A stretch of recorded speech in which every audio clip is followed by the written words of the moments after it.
Morning, guys. It's early in the morning on Thursday, September 25th. I played a really good game with a 2056 USCF over the board rated player. It was an unrated game. He just happens to live in my neighborhood. We met each other and then played a game of chess. But he's a legit player, and he just hasn't played actively in a number of years. But here's the position. I'm playing white. He's playing black, and I push E4, fighting for central squares, attacking his bishop. Now, some of you might be wondering why I just hung my pawn on F4. It's not really hanging because it's a priority attack on his bishop, so he has to prioritize that.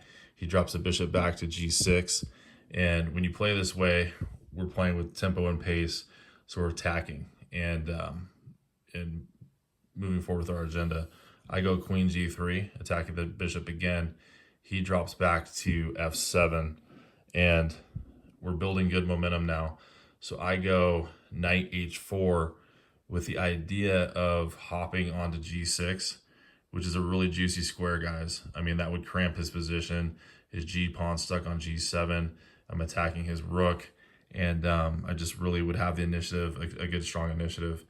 So he doesn't want that to happen, and he goes rook to G8 with the idea of pushing G5, which would be a really good move. It would rip open this position, then my queen would be under attack. So I move my knight here. It's a race to who wants to do, or who is going to achieve their agenda first.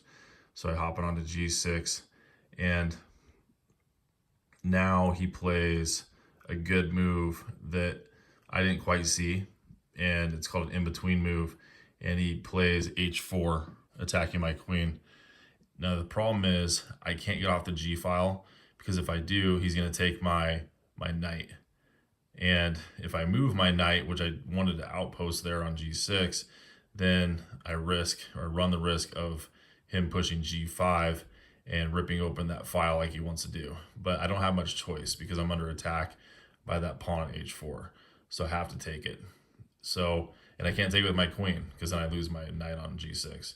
So I go knight takes H4, and he plays G5 like we thought.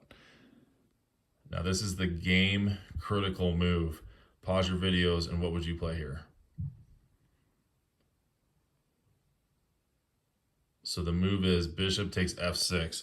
We don't care that our knight's under attack because we have a great position here after this series of exchanges.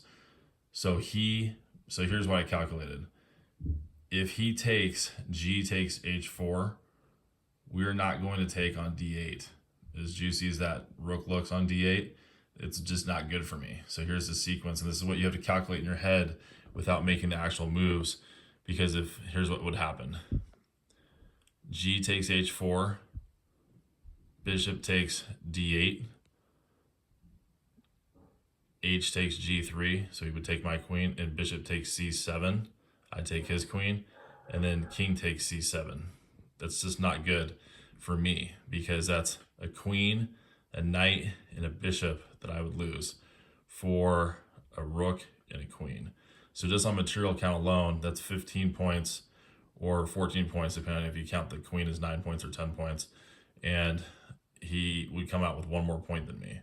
So that's 6 plus 10, so it's 16 points. So he comes out a point ahead. He's got two pieces, so you get a bishop and a knight for a rook. So that's what he's hoping for, and I do not want to go into that line. So when he took here on H4, and I took queen takes H4, and I just escaped, or I just did not entertain that altogether. He was a little surprised. We talked about it after the game, and then he just moves rook D7. So I just avoid getting into that altogether. So no Desperado tactic here, but I ended up winning this game later on. But had I actually gone into that line, I would have lost. So I would have been, the chess.com Stockfish had it rated as if I went into that line, minus 1.2. So he would have had a huge advantage had I actually gone into that line. Where going queen takes H4, I have a 0.74 advantage. So huge critical exchange decision to make. But that's playing tactically, guys. That's critical points in your games to look at, is maybe not entertaining a tactic or not going into what your opponent's thinking you're going to do. So have a great day, guys. We'll see you in the next video.